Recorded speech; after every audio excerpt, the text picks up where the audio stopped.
দীর্ঘ ১.৫-২ ঘন্টা রাস্তা ও ধুলোবালির সাথে এবং রোদের সাথে যুদ্ধ করে চলে গেছিলাম আমরা ৬ নাম্বার বাঁধ ঘোরার জন্য। এবং আজকে আপনাদের সামনে তুলে ধরবো ৬ নাম্বার বাঁধটা কত সুন্দর এবং কতটা আকর্ষণীয়। হ্যালো এভরিওয়ান, আসসালামু আলাইকুম। তো আপনাদের মাঝে আরো একটা নতুন ভিডিও নিয়ে চলে এলাম। তো আজকে এক্সপ্লেন করবো আমাদের ৬ নাম্বার বাঁধটা কতটা সুন্দর এবং কতটা আকর্ষণীয় এবং আসলে কতটা মজা পাবেন এখানে ঘুরে। কিন্তু একটু তাড়াতাড়ি যাওয়ার কারণে এখানে অনেকটা রোদ ছিল, রোদটা এসে আমার ছাতাটা মুখে লাগছিল, তার জন্য অনেকটা পেন সহ্য করতে হয়েছিল। কিন্তু আগের তুলনায় এই ৬ নাম্বার বাঁধের পানিটা অনেকটাই কমে গেছে, তার জন্য প্রাকৃতিক সৌন্দর্যটা আরো বেড়েছে এবং তার জন্য আরো সুন্দর লাগছিল জায়গাটা। কিন্তু অতিরিক্ত রোদ্রের কারণে অনেকটা কষ্ট হচ্ছিল ভিডিও ফুটেজ গুলো নিতে, কিন্তু অনেকটাই ক্যামেরা কোয়ালিটিও খারাপ আসছিল। তারপরেও অনেক পর্যটক আসছিল জায়গাটাতে ঘোরার জন্য। তারপরে যদি অতিরিক্ত আপনাদের রোদ লাগে, রোদ লাগলে ওই যে জায়গাগুলো দেখতে পাচ্ছেন ওই সাইডে একটা ফাঁকা জায়গা আছে, ওই জায়গাগুলোতে যেয়ে বসে জিরাতে পারবেন বেশি রোদ লাগলে।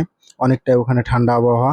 তারপর এদিকে পাট ক্ষেতগুলো দেখতে পাচ্ছেন আগের তুলনায় অনেকটাই দেখা যাচ্ছে পানি না থাকার কারণে অনেকটাই পানি কমে গেছে। তো ওয়েদারটা গরম হলেও ফটো শুট করা যেত এখানে, ভালো ভালো মোবাইল দিয়ে যদি ফটো শুট করতেন এখানে ভালো ফটো শুট করা যেত। কিন্তু এখান থেকে বসে ওই সাইডে ওয়েদার গুলো অনেক ভালো লাগছে। ওই সাইডে নৌকা বানানো হচ্ছে ভালো ভালো, ওই সাইডে গিয়ে আপনারা দেখতে পারবেন নৌকা বানানো। তারপরও অনেকটাই ভালো লাগছিল আমাকে জায়গাটাতে গিয়ে। এক কথায় আপনি যদি প্রাকৃতিক সৌন্দর্য বা গ্রাম্য পরিবেশ উপভোগ করতে চান তাহলে আপনাকে যেতে হবে ৬ নাম্বার বাঁধ। কিন্তু ৬ নাম্বার বাঁধে ঢুকতে লেগে রাস্তাটা অনেকটাই খারাপ হয়েছে, এই কারণে বৃষ্টির কারণে বৃষ্টির সময় যাওয়া যাবে না।